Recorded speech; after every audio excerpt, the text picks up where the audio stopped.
My name is Creanu Jennings, Erie, Pennsylvania, 25. And today, the person I'm talking about is my grandmother, Christine Johnson, Harper Johnson. And for me, she was that person. She was the first one I seen take that next step as far as looking out for everybody just outside of herself and just being a very selfless person. Just looking back to it, she was from Walsburg, Mississippi. She was born in '39. Her mother passed, I want to say, when she was about the age of 18. So it was just her and her siblings that she had. She was the oldest of four. So she was really just looking out for them and then just getting them all transitioned up here to Erie. And that's a lot for somebody to deal with at that age.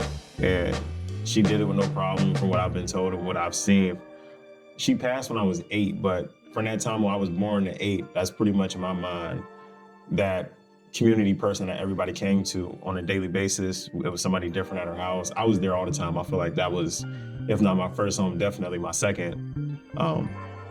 And she was the one that just held everything together. She was definitely the matriarch of the family.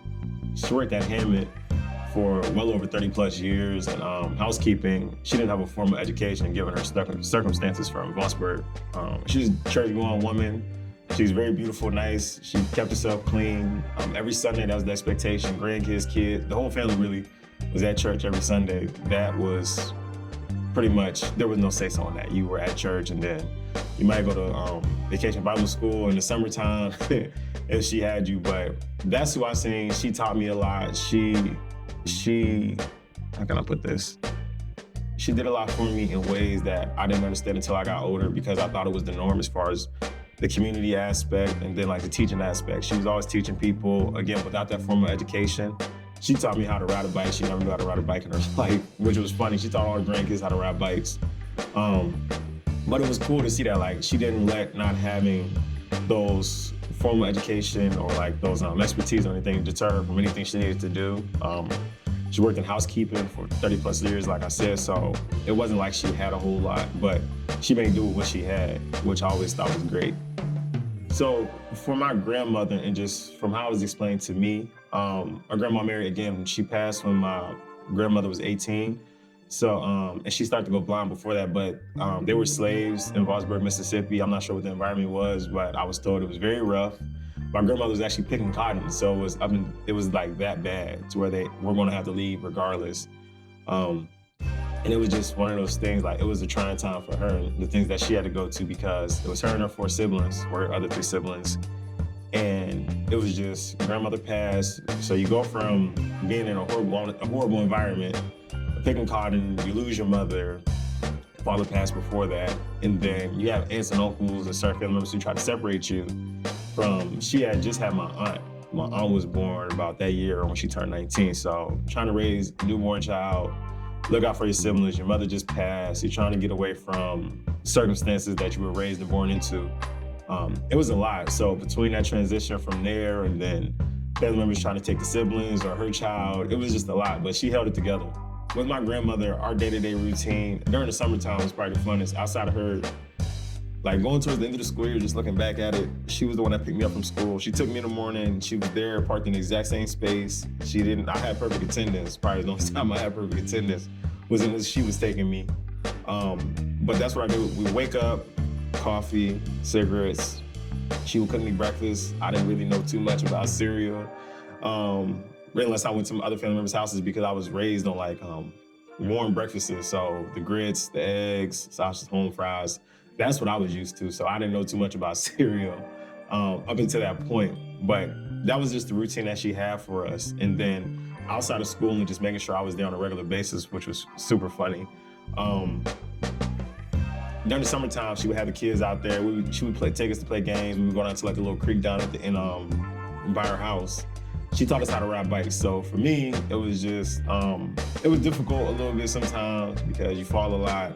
You know, but there were a few trees and bushes that we would run into, but she never let me get discouraged and get down on myself. She let me pull myself back up and we just tried again. We just kept doing it and kept doing it.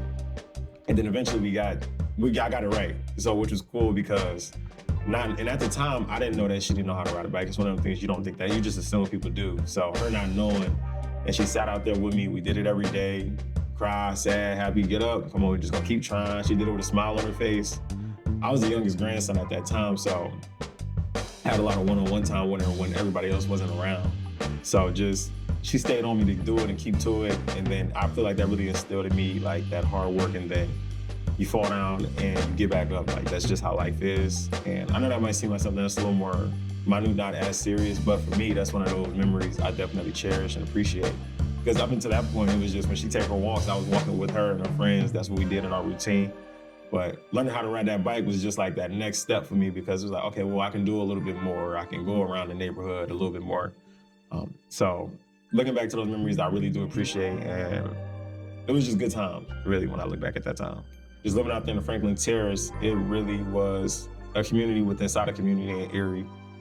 Everybody looked out for each other. Aunts and uncles pretty much was best friends, and they wasn't really aunts and uncles.